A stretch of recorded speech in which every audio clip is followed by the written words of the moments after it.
Welcome back, Sam. How have you been doing this week? I've been good. How are you? I'm great. Catch me up. How was your week? It was good. I'm still going to GED classes, so I kind of just did that this week. Spent some time with my family, stuff like that. Yeah. How do you feel like your family life has been going the last, few months? Do you feel like it's improved at all, or? It definitely has. I feel a lot better. I think now that I've been sober for quite some time, I'm just like feeling really good. I feel like more like myself, and I think that's really helped like me interacting with them. It feels more natural. Definitely like pre-accident, that family dynamic is like, it feels good. That's great. Yeah, so you're enjoying spending that time with your family? Mm-hmm. Great, that's awesome. How's GED classes going? They're going good. I'm still hanging out with my friends that I made in the class, so that's definitely helped. Hopefully I'll be done soon. I think I have a couple more months. It just kind of depends on how the next few sessions go. Have you guys grown closer in your friendship with the friends you made in GED class? Yeah, they definitely, I think we've gotten close. I kind of know their story of why they're there, so it makes me feel less embarrassed about it. So it's kind of like got me someone who I can talk to about, oh yeah, like I went through that same thing. So I definitely feel less alone than I did before my GED classes, which I was surprised about. That's great. I know whenever we first started meeting, we had talked about your friendships in the past and how they were kind of more of a bad influence. Mm-hmm. Do you feel like the relationships and the friendships that you have now reflect that you have kind of went away from those bad relationships? Have you cut those out of? Yeah, I mean, we haven't cut it off completely, but like now that I hang out with my friends that are also taking GED classes and are like looking to go to like trade schools and stuff like that, I don't really hang out with them as much. I feel like when we do hang out, we don't really have a lot in common because like I'm not using and most of them still are, so that's a pretty weird dynamic to like be in. So we just don't really hang out as much. I'll hear from time to time, but I think my new friends have kind of just like made me realize like, oh dang, I can't hang out with you and do what I need to do. How does that make you feel? Are you okay with that, or is that something that? I mean, they were obviously around for my accident, so I don't feel great, but I know that it's like what I need to do. And I think if I wouldn't have been like high and drinking, I would have probably like realized that a lot sooner. So, I mean, it's been a long time coming, I feel. I think that is a hard realization to come to, Mm-hmm. That doing what is best isn't always easiest. But I think that you should be proud of yourself for coming to that realization. And I know that friendship has been something that has been a big pillar in your life for a long time. But you've seen what you need to be doing to make the progress that you want to make, and you're putting those steps into action. And so that's a positive thing, and I think that you should be proud about that. Well, I've been very encouraged by the progress that you've made in the 3 months that we've been meeting. I feel like it would be fun to go back and kind of look at how far you've come in the last 3 months. So do you remember how we kind of got to the place that we're at now? Do you remember why we first met? Yeah, I do. I think about it a lot. I had a dirty UA when I was seeking something to help with pain, and the doctors let me know that they wouldn't give me anything because obviously I was not clean at the time of it, and I wasn't legal for me to use. So then you were referred to me, and we started services here. I remember whenever we first met that you talked about how you felt like you didn't have any power. You were dealing with all of this pain. The pain was preventing you from doing all of these things that you wanted to do in your life. You were struggling to maintain your family relationships, and you were pushing your parents away because you didn't want to be a burden on them. Does all of that kind of sound familiar? Yeah. And then I feel like, just based on the feedback that I gave you today about how your week has been, there's been an immense amount of growth since that time. I think that it's really awesome to look back and remember, like, oh, this is the same Sam that was telling me, there was no reason. I like getting high every day. I You know, I like getting buzzed, that's how I get through my day, you know, there's not really anything to look forward to hearing you be like, no, I've really been enjoying GED classes, I've made friends, I'm doing this, I'm hanging out with my family, you know, and I just think that that growth is something that you should be so proud of. And I think that sometimes it gets hard to look back and see how far you've come, you know, you're just moving in life and life is going fast and you don't really take time to slow down and applaud yourself to see how far you've come, you know, and look at the changes that you've made in your life and looking to see what worked, what didn't, what helped me grow into the person I want to be, what kind of person do I want to be, you know, and like slowing down and doing those things. And so I think that it's important to do that, and I kind of wanted to walk through that with you today. Do you remember the goals that we first made whenever we sat down to make some goals to see, you know, like this is where you're at, but where do you want to be at, and how are we going to get you to that place? Yeah, I remember really just thinking about pain management, honestly. That was kind of my only, I think I had tunnel vision on that, honestly. When we first started meeting, I was like, I just need to get this under control, like I'm miserable, like I don't want to keep living like this, like that was kind of all that played through my head our first couple meetings.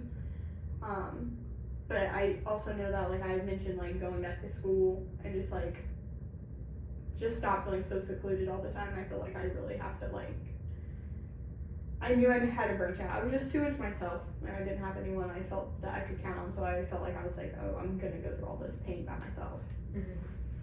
Yeah, no, absolutely, that was absolutely right. I know that we discussed getting that pain management plan on track for you, and then once we could do that, looking into seeing if we could get you back into GED classes, getting that GED, finding a job, you know, socializing more, all of that kind of stuff. So I am just a medical social worker. I just work here in the clinic, and my only job was to get you, you know, evaluated to see where you're at, if getting you on pain meds is what you really needed, and if that was something that you would be able to handle and manage, and making sure that that was the best practice for you and your case.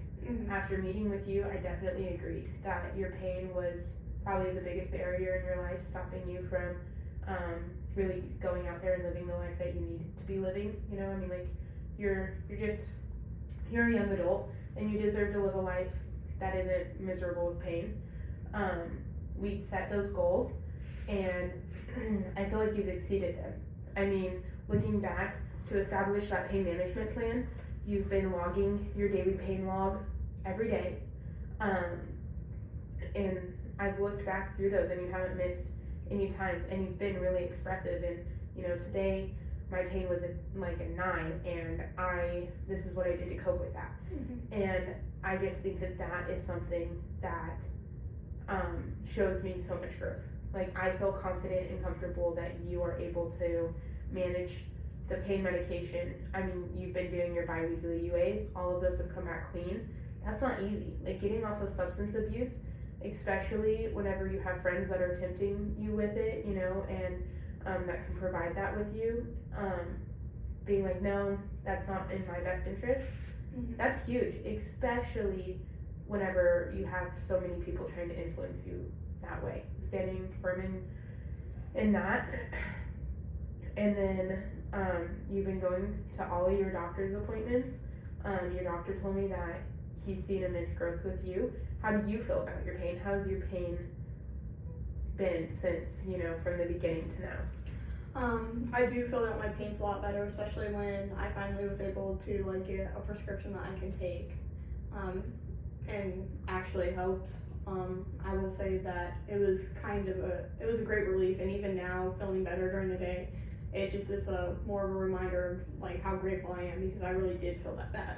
And, like, I'm still getting used to what it feels like to wake up and not be like, oh my gosh, like, this hurts really bad.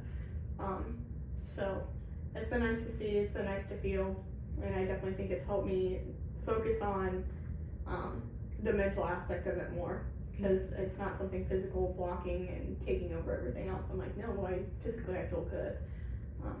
So I was glad that it worked out that way. That's great. Yeah, I definitely think that you've set up a good plan and it's working well for you. How do you feel about advocating for your pain in the future with your doctor? Do you think that that's something you feel more comfortable with now? I think so. I think before, a lot of me, like, what I felt like I was doing to advocate for myself was just me being angry because I was like, oh, well, they're not listening. Now looking back, I'm like, I mean, it's not that I wasn't listening, it was that I wasn't doing what I needed to do. And I felt like part of me was so quick to quit advocating for myself just because I knew I was in the wrong.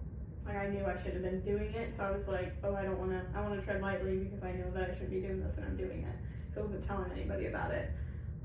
So now I know that I'm clean and I know that I can ask for help more often now because I'm shown that I'm like dedicated to doing what I need to do to get the help I need. So Absolutely. I do feel better about it now. Well, that's great to hear. Yeah, you've absolutely built that rapport. You've shown that you can do it. You walk the steps.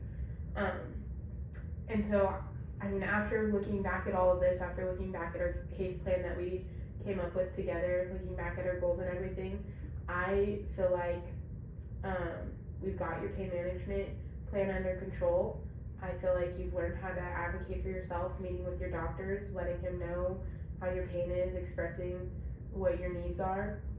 I feel like you guys have met, I feel like based on what your daily pain journal says, your pain has definitely become manageable. Mm-hmm. I mean, correct me if I'm wrong on any of this, absolutely. Yeah, no. This I is think just you're my absolutely right. observations. So I think that it's time for us to terminate services. How does that make you feel? I have mixed feelings because I think it's weird to realize that I've come to a point where I can say that we're done. But I do agree. I think that everything has been followed. Obviously, I've liked having you here because it felt like I had someone in there who was like willing to be like, no, that's not how this is going. It's not that simple. But yeah, I would agree that we've definitely come to that point, and I feel more confident now, and I do feel like I'm in a more stable place to continue by myself. Perfect. I'm really glad to hear that. If you ever come across anything, or if you ever need help advocating with your doctor, if you need to come talk to me, I mean, you know where my office is. You come here every week. So if you want to reach back out to me, I'll gladly help you with anything. But as of right now, I think that you're really on a good track. I do know that we set more than just the pain management goal. I know that we talked about the GED classes and getting you back, out there looking at career fields. So if you're interested, I can refer you to a really good friend of mine. Her name's Jane Bauer. I have all of her information here. She's also a social worker. She works with the Bright Path Youth and Wellness Service. She specifically specializes with academic support and mentor programs, which is why I thought she would be a good fit for you. I know that you only have a couple months left in your GED program, but she has great resources. I mean, like, she can get you connected with pretty much anything you need as far as academic support, reaching out and finding careers that would be a good fit for you, finding things that you're interested in, so that you have kind of a buffer or another stair step to help you get into that adulting life, finding a field that you like and feel comfortable with and want to find a career in. Mm-hmm. And so I know that we had talked about that, and I didn't want to leave you hanging. So as far as medically goes, I think that we've, concluded everything that needed to be concluded. Like I said, you're always welcome to reach back out to me, but I've got all of her information here, and if you want me to, I can reach out to her and let her know if you're interested. If not, you don't have to, but all of her information's on here, her number, her email. If you want to reach out to her, you're welcome to later on. Like I said, it's just a resource for you to have. Mm-hmm. If you want it, you're welcome to have it. If you don't want to use it, don't feel bad about it. Think that you're in a great place, but I know that you have said that you've enjoyed having somebody to kind of, back you up on things. Mm-hmm. And that is just a really great resource to have. Okay. She's super nice. She's super easy to work with, so. Okay. But my door's always open. You can always reach back out and help me, or reach back out if you need help, and I'll be willing to help you. All right. Is there anything else that you wanted to talk about? Is there anything that you feel like hasn't been, we haven't gone over, or? No, I don't think so. I think that's it. I mean, thank you for your help and sitting with me for the past few months. I appreciate it. Yeah. There was something else I know. I mean, you've been doing really well, and I know that substance abuse is never something that is just kind of like buried and gone away. You know, like those urges still come, and those thoughts are there. And so if you ever run into that problem, my door's always open. You can always contact me. There's AA services. There's NA services. I know Jane has amazing referrals to those types of things too. Okay. From what you stated, you don't seem like you're scared of slipping back. I mean, you've talked about how your friends try to pressure you and stuff, and you just don't. Yeah. Yeah, I'm not really worried about it, but I definitely will take this with me, like, just in case. Obviously, I know how quick things can roll over and change, so, I don't know. I will definitely contact her and see. I think right now I'm just waiting to see how it goes after we're done. Perfect. Well, come across anything else, then reach back out, but I think that's the end. Okay, thank you. I appreciate it. Yeah.